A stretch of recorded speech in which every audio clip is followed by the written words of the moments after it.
If I push harder, I can make sure you don't get the job. If you don't want that, apologize to me." I couldn't help but laugh. "All right, go ahead and try. My name is Mary. I'm navigating the challenges of being a new mom on my own because my husband, who should be sharing this journey with me, is nowhere to be found." Looking back, I didn't fully grasp my husband's true nature until I became pregnant. He was my senior at work, 6 years older, a sharp and dedicated professional.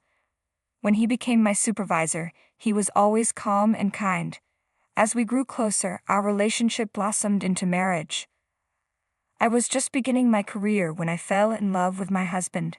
Marrying him felt like a dream come true. At our company, employee marriages aren't uncommon, but once married, couples aren't allowed to work in the same department. After lengthy discussions with the company, it was decided that I would be the one to transfer.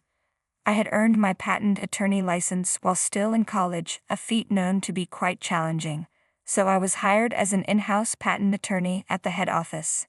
During my first year, I rotated through various departments to gain a comprehensive understanding of the company, and by chance, I was placed in the sales department where my husband worked. So when we got married, they decided to move me to the legal department a bit earlier than planned. 5 years into our marriage, I went to the hospital because I wasn't feeling well, and was surprised to learn that I was already 4 months pregnant. We had decided to let things happen naturally, so discovering we were expecting a child filled us with joy. But as I entered my second trimester, the morning sickness returned with a vengeance, and I had to take a 3-month leave from work. That's when my husband's true nature emerged. "Are you just lying there? I'm so anemic I can barely move. And what about dinner? You're seriously asking me that right now?" When I was working, we used to share the household chores equally, but the moment I took leave, he left all the responsibilities on my shoulders. "You're home all day, but you don't do any chores. Can you please stop? You're making me feel even worse." "Hold on. That's a mental issue, not anemia. You're just using your pregnancy as an excuse to be lazy." My husband cranks up the volume on the TV, ignoring me as I lie in bed. Then he deliberately leaves the door open so the loud noise floods the room where I'm trying to rest. "Please close the door," I plead. I know he can hear me, but he acts like I'm not even there. This was when I discovered a whole new side of him. He would sit in front of the TV, constantly criticizing the women on screen. "How did she get on TV? She's so ugly. Wow, she's really fat. He's got some nerve." He never stopped complaining about the shows, droning on and on. "Is that really how you're supposed to enjoy TV? Sure, you can think whatever you want, but why open the door to the room where I'm trying to sleep?" Just wish he'd stop with the constant complaints. "Please, close the door," I asked. But my husband ignored me. The TV blared on, and he kept talking back to it, things I didn't want to hear. I couldn't stand it any longer, so I got up, closed the door myself, and went back to bed, but he quickly opened it again. "Hey! Why did you open the door?" I snapped. He didn't respond and kept watching TV. Unable to tolerate it any longer, I decided to call my parents. My mother agreed to have me come home to rest and recover. The environment at my parents' house felt like a true sanctuary. They provided me with 3 nutritious meals a day, and the calm demeanor of my mother, father, and 2 younger sisters created a peaceful atmosphere. My sisters were the first to rush home from school to check on me, always asking how I was doing. Gradually my health improved and I was able to join the family for meals in the dining room. "Lunch is ready," my mother announced. "Thank you. May I turn on the TV?" I asked. "Of course," she replied. As I ate lunch with my mother, we watched TV together, and she laughed heartily at the comedian on screen. "This comedian is hilarious. Once the baby is born and things settle down, let's visit that shopping arcade," she said. Seeing her so relaxed and joyful brought tears to my eyes. My mother noticed and was startled when she saw me wiping my nose. "What's wrong? Are you feeling unwell?" she asked, concerned. "No, I'm fine," I replied. Then what's the matter?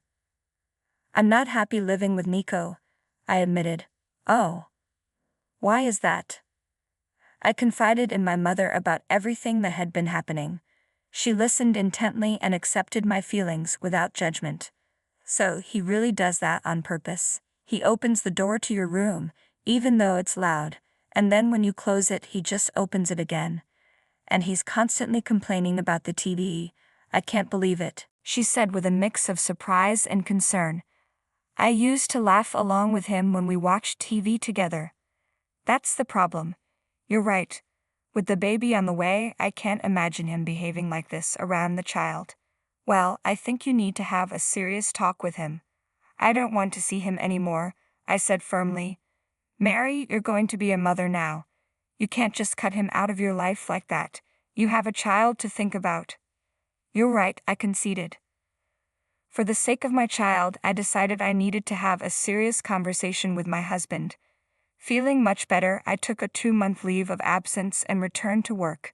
I went back to the house where I had lived with my husband. The rest of the house was immaculate and well maintained.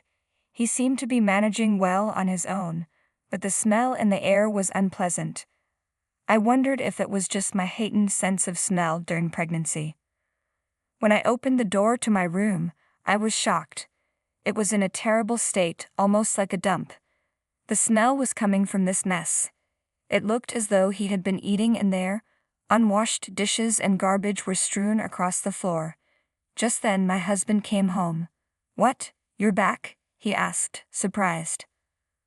What's going on here? I demanded, looking at the state of my room. What do you mean, what's going on? He replied, feigning ignorance. My room. It's a complete mess. What happened? It's a consequence for neglecting your chores, not taking care of me, and running back to your parents. And you've gained weight. Don't get any heavier or I'll divorce you. You weren't like this before I got pregnant. Why the sudden change? I've always been like this. You just didn't notice. If you don't take care of me, pretend to be sick or go back to your parents, I'll make things worse for you. What about the child? I asked. Huh, he responded, confused.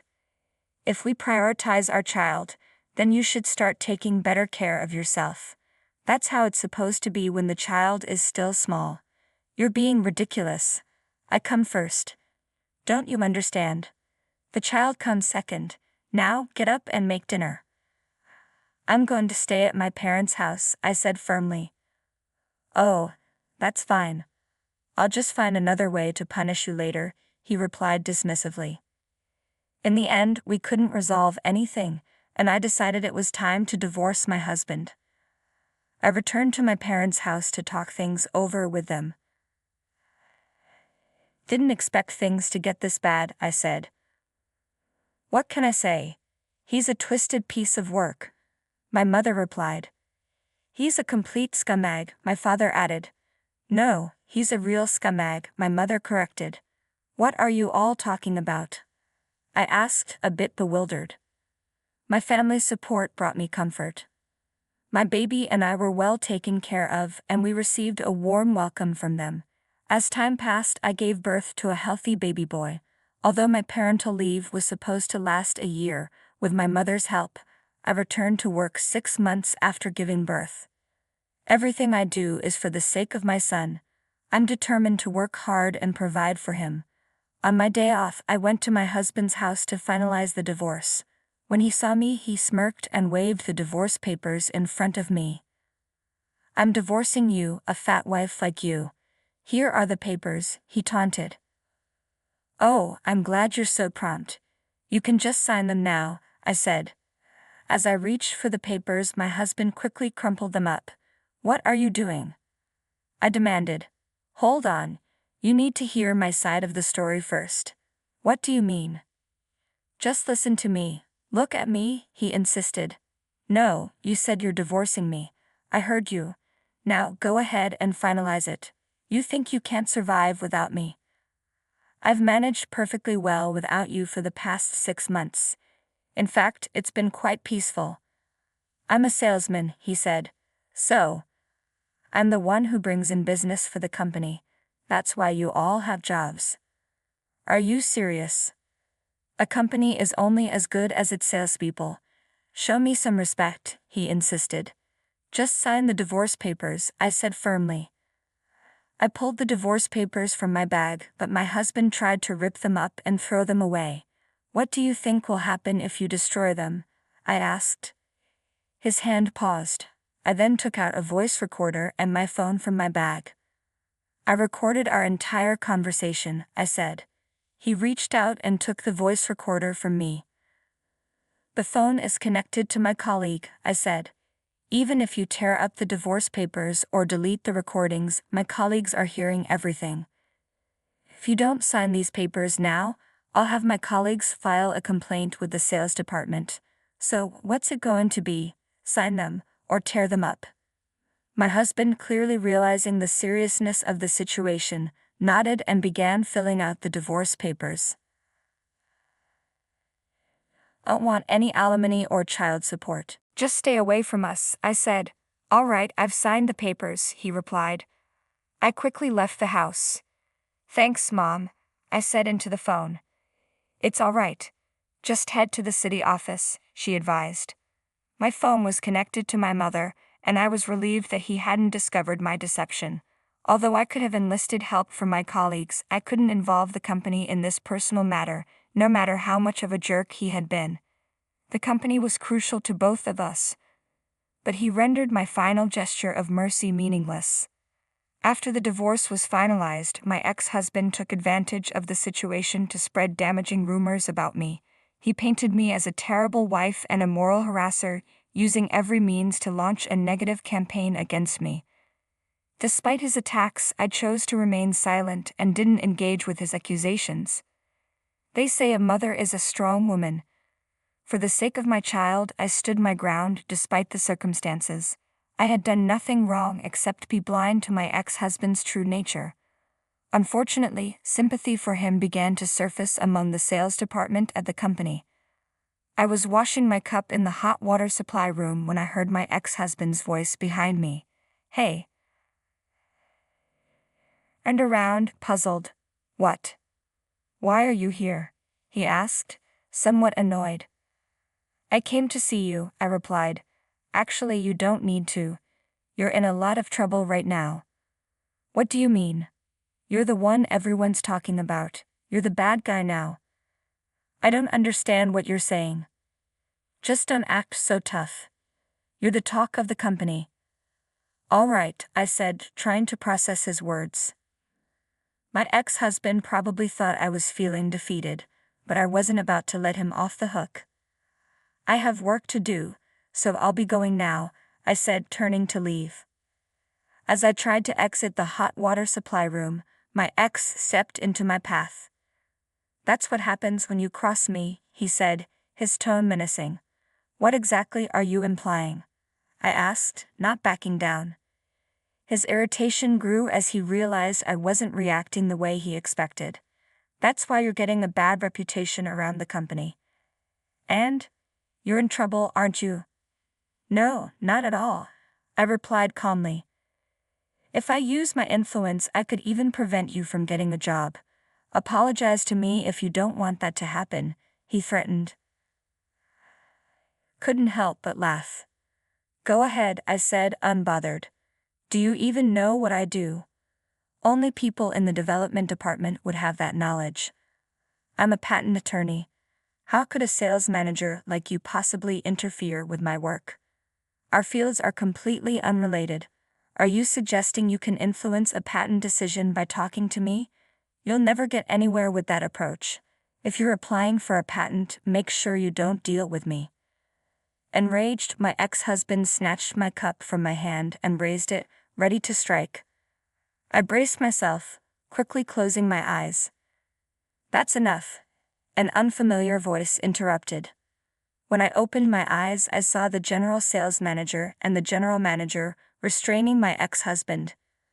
I initially thought it was just a lover's spat, but this is quite unexpected, the general manager said. My ex-husband looked shocked at their sudden appearance. I'm sorry about the disturbance, the general sales manager said to me. Are you hurt? No. I'm fine, I replied. You were speaking so loudly that we could hear you all the way in the conference room, the general manager added. My ex-husband, stunned by the general manager's intervention, remained frozen in place. The general manager then escorted him away, and that was the last time I saw him, as he resigned shortly after.